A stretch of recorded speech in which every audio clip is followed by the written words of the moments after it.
Questa mattina leggeremo un passo dall'ultimo libro della Bibbia, che è Apocalisse. Amen. Gloria a Dio. Apocalisse capitolo 2, leggeremo dal primo verso fino al verso 7. Apocalisse capitolo 2 dal primo verso fino al verso 7. Amen. Grazie per esservi alzati in piedi. A Dio sia la lode e la gloria. Inizio la lettura. All'angelo della chiesa d'Efeso scrivi: queste cose dice colui che tiene le 7 stelle nella sua destra e che cammina in mezzo ai 7 candelabri d'oro. Io conosco le tue opere, la tua fatica e la tua costanza, e che non puoi sopportare i malvagi. Hai messo alla prova quelli che si chiamano apostoli e non lo sono, e li hai trovati bugiardi. Hai costanza, hai sopportato molte cose per amore del mio nome e non ti sei stancato. Ma ho questo contro di te, che hai lasciato il tuo primo amore. Ricordati dunque da dove sei caduto, ravvediti e fa le opere di prima. Se no, verrò da te e rimuoverò il tuo candelabro dal suo posto, se non ti ravvedi. Tuttavia hai questo: odi le opere dei Nicolaiti, le quali odio anch'io. Chi ha orecchio ascolti ciò che lo Spirito dice alle chiese. A chi vince, io darò da mangiare dell'albero della vita che sta nel paradiso di Dio. Amen. Amen. Fin qui la lettura della parola del Signore, accomodatevi. Gloria a Dio. Abbiamo detto l'Apocalisse, l'ultimo libro della Bibbia. Sapete cosa vuol dire Apocalisse? Vuol dire rivelazione. Il significato di rivelare, rivelazione, è togliere il velo, scoprire ciò che era nascosto, viene portato alla conoscenza. Alleluia, gloria al Signore. È una rivelazione che Dio dà all'Apostolo Giovanni, che si trova prigioniero in un'isola, solo e vecchio, anziano. E erano passati circa 50-60 anni dopo la risurrezione del Signore Gesù. Era stato fatto prigioniero Giovanni e magari nella sua solitudine, in quella condizione così di prigionia in quest'isola sperduta, aspettava solo la sua morte, di andare nella casa del Padre, di ritornare da Gesù, l'amato Gesù. Ma Dio gli dà ancora qualcosa, nonostante la sua vecchiaia, nonostante la sua condizione di solitudine. Dio ancora dà qualcosa a quest'uomo, una rivelazione.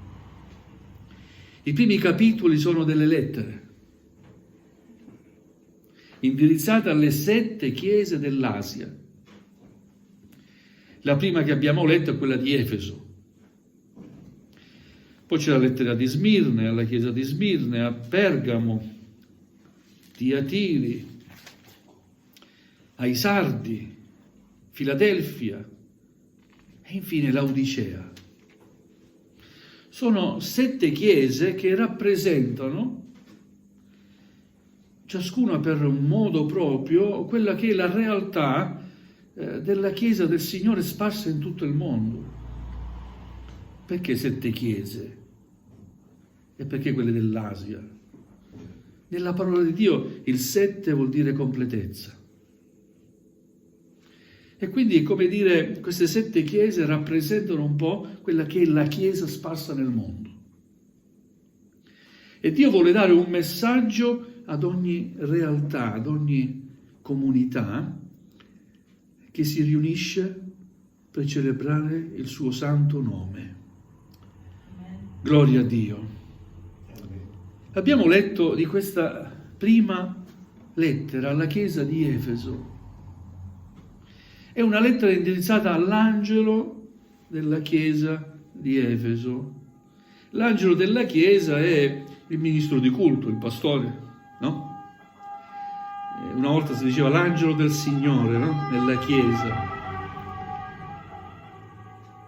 È indirizzata all'angelo della Chiesa di Efeso e dice così: queste cose dice colui che tiene le 7 stelle nella sua destra e che cammina in mezzo ai 7 candelabri d'oro. Anche questi candelabri d'oro rappresentano la realtà delle comunità, delle chiese, che sono come una luce nel posto lì dove nascono.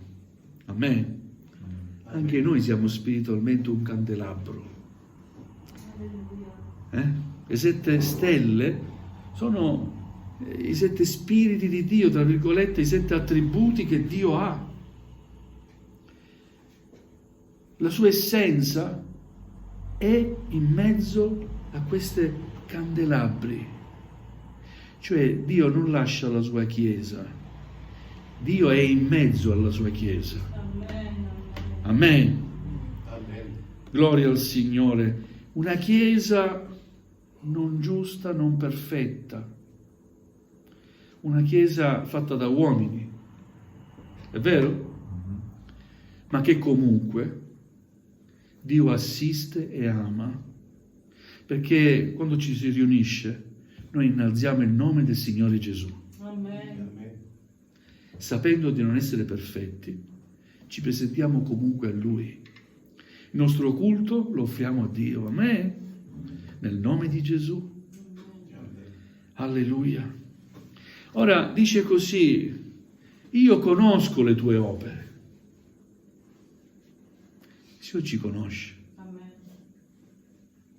La tua fatica, la tua costanza.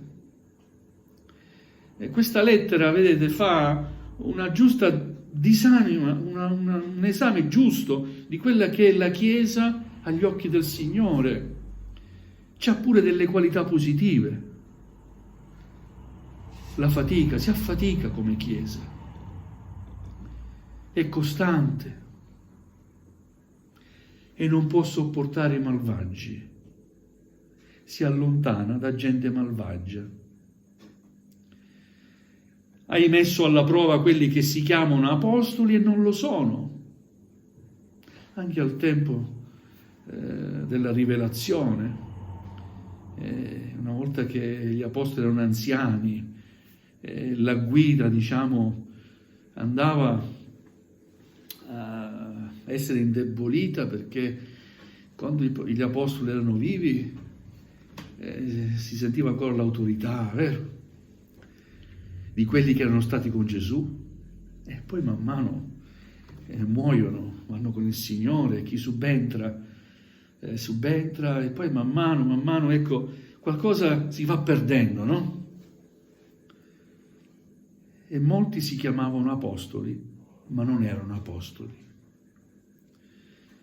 È come dire, anche nei giorni nostri, molti si dicono pastori, ma non è detto che lo siano. Chi è chiamato da Dio lo si capisce. E il Signore approva quello che fa questa Chiesa. Dice: hai messo alla prova quelli che si chiamano apostoli e non lo sono, e li hai trovati bugiardi. Il ministro di Dio legge la parola di Dio. Amen. E in quello che dice non si allontana mai da quello che è lo spirito della parola di Dio. Amen. Amen. e prova amore e compassione per l'opera di Dio.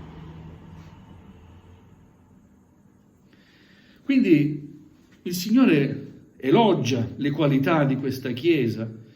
Hai costanza, hai sopportato molte cose per amore del mio nome e non ti sei stancato. Ma, al versetto 4 c'è un ma che deve attirare la nostra attenzione, no?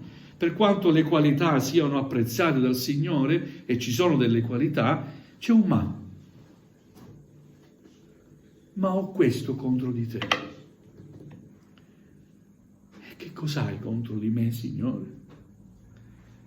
Hai lasciato il tuo primo amore. Amen. Amen. Cioè non è che la Chiesa non avesse amore per Dio. Se Dio ha trovato queste qualità, certamente aveva amore per Dio. Ma una cosa è avere amore e una cosa è il primo amore. Alleluia, gloria al Signore. Quando si perde il primo amore, si fa tutto perché si deve fare. Sai che è giusto farlo e si fa. E in qualche modo lo fai ed è apprezzato da Dio. Ma senza una motivazione profonda che si chiama primo amore, non ha agli occhi di Dio lo stesso valore il tuo servizio, il mio servizio. Amen. Amen. Gloria a Dio. E la Chiesa oggi deve ritornare al primo amore. Amen. Se io penso come posso spiegare bene il primo amore, non posso non allontanarmi dal ricordo che ho quando il Signore ha toccato per la prima volta il mio cuore. Quello è stato per me il mio primo amore. Lì ho visto, ho toccato con mano quanto il Signore è buono verso di me. E lì il Signore mi ha convinto che dovevo servirlo. E io dicevo al Signore, non posso, adesso quello che tu mi hai fatto, Signore, non posso contenerlo così, come se nulla fosse accaduto nella mia vita. Io devo. Da quella volta c'è stato un cambiamento nella mia vita. Il primo amore. Gloria al Signore. C'erano i turni delle pulizie in chiesa. E il pastore faceva i turni, le famiglie, c'erano 2 famiglie che si aiutavano, no? 2 fratelli, 2 sorelle, marito e moglie. Anch'io voglio mettermi nei turni. Ma quello che mi ha spinto a dire anch'io voglio mettermi nei turni è stato quel primo amore. E io ho capito, ma cosa sto facendo? Però voglio farlo, devo farlo. E lo facevo per il Signore. Tante volte mi trovavo anche solo a fare le pulizie. E mentre pulivo cantavo, gloria a Dio, e poi pregavo. Ma che bella benedizione. Il primo amore. Alleluia. Poi un'altra cosa, un'altra attività. Il mio pastore disse, il pomeriggio, il sabato, ci riuniamo, facciamo un volantinaggio qui nella zona. Quando aspettavo che era sabato, alle 3:30, scendevo, aprivo la chiesa, già preparavo i volantini. E mentre mi chiedevo, ma cosa mi sta succedendo? Perché prima non desideravo farlo e adesso mi viene voglia di fare qualsiasi cosa per il Signore. Alleluia. Perché? Perché avevo conosciuto il primo amore. Alleluia, alleluia. Alleluia. Il Signore sa. Non è che sta dicendo a questa Chiesa non ci sono delle qualità in te. Tu hai sopportato tante cose per me, per il mio nome, non ti sei stancato, hai costanza, ma ti manca qualcosa. Il primo amore. Questo primo amore mi ha fatto imparare a suonare la batteria in chiesa. Nessuno me l'ha insegnata. Ma mentre guardavo ero così attento a guardare che ho capito come si suona. Ci fu una necessità perché il batterista che era titolare era fidanzato con una sorella che era di Messina, Lentini, vicino Catania, a Messina, aveva la fidanzata a Messina e spesse volte mancava. Poi il primo amore ci porta a fare qualcosa che mai penseremmo di fare per la gloria di Dio. Amen. E Dio desidera che il primo amore ci sia in ognuno di noi, Amen. che in ogni comunità ci sia il primo amore. Amen. Amen. Alleluia. Vedete come Dio poi prepara le cose. Prima di iniziare il culto, mia sorella suonava l'organo e io mi misi lì ad accompagnarla, a suonare con la batteria. Entrò il mio pastore, mi guardò e disse: stasera suoni tu. Mi sentii emozionato, diventai rosso, giallo, blu, non lo so, perché ero talmente timido che non avete idea. La prima cosa, mi infuocavano le orecchie. Gloria, ma io il primo amore. Gloria al Signore. Amen. Alleluia. Dio ci aiuti veramente a capire il privilegio di essere stato salvato dalla grazia che è in Cristo Gesù.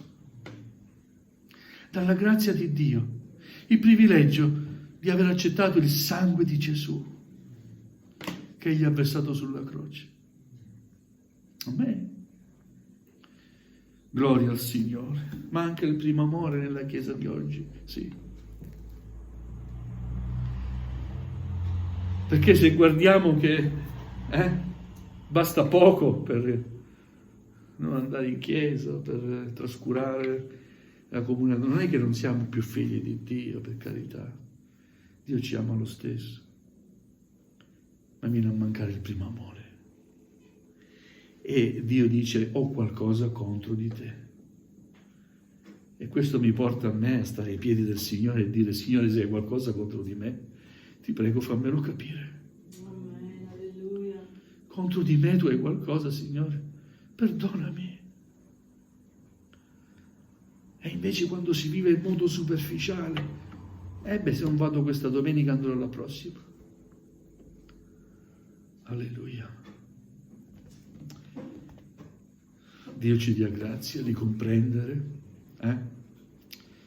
come è scritto: chi ha orecchio ascolti ciò che lo Spirito dice alla Chiesa. Amen. Alleluia. Un'altra caratteristica positiva che aveva questa Chiesa è che non condivideva l'opera dei Nicolaiti. I Nicolaiti erano, come dire, una setta religiosa.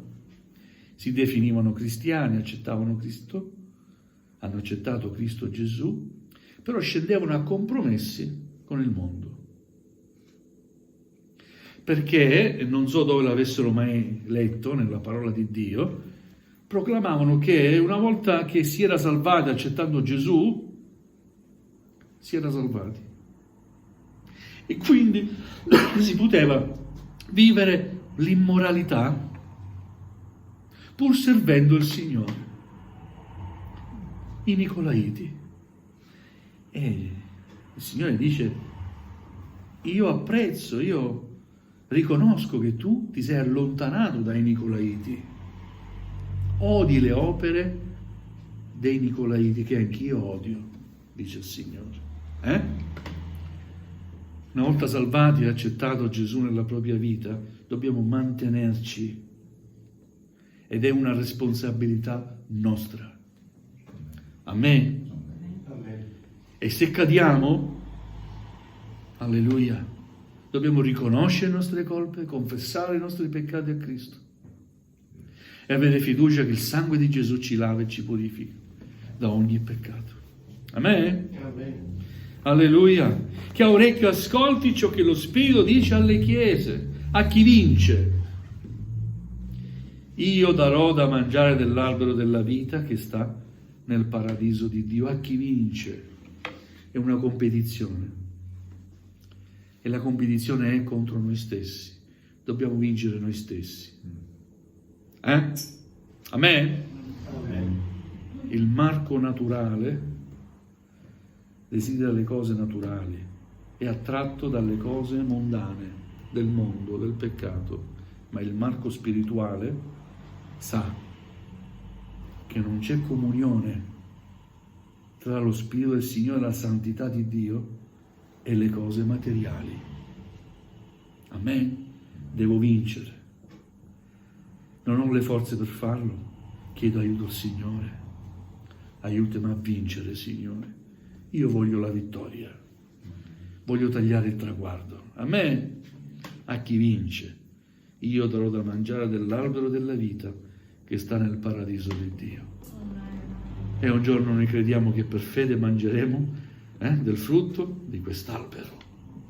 Amen. Alleluia, gloria al Signore. Amen. Il primo amore. Signore, risveglia in noi il primo amore. Alleluia. Il primo amore non ti fa guardare alle cose che non vanno, tra virgolette, no? Ad essere critici. E i cantici sono brutti. E guarda quello che non prega, quello non prega mai, quello viene ogni tanto, e quello, e quello. Guardiamo a noi stessi. Il primo amore ti porta a lodare il Signore. Con musica o senza musica, con bei canti o canti che non ti piacciono, perché tutto quello che fai lo fai per la gloria di Dio. Amen. E il primo amore ti porta ad essere riconoscenti a Dio, a stare alla presenza del Signore e dire: Signore, grazie, perché salvezza è entrata nella mia vita, sono salvato per grazia. Amen. Amen. Alleluia, gloria a Dio. Sarebbe bello se il Signore ci dà la possibilità di esaminare ogni lettera e vedremo poi le caratteristiche, no? di ogni chiesa. Gloria a Dio. Dio possa avere misericordia ancora. Amen. Vogliamo pregare il Signore per un risveglio personale. Preghiamo il Signore che tolga via dalla nostra via la vita, l'apatia, la superficialità. Vogliamo essere seri nel servizio con Dio, perché il nostro Signore è fedele. Amen. Amen? Amen. Lui è fedele con noi, è leale con noi. Noi vogliamo essere leali con Lui e riconoscenti per tutto quello che Egli ha fatto per noi. Risveglia, Signore, il primo amore. E dico: Signore, comincia dalla mia vita. Amen. Amen. Comincia da me, Signore. Vogliamo alzarci in piedi, vogliamo pregare il Signore, pregarlo insieme. Gloria a Dio.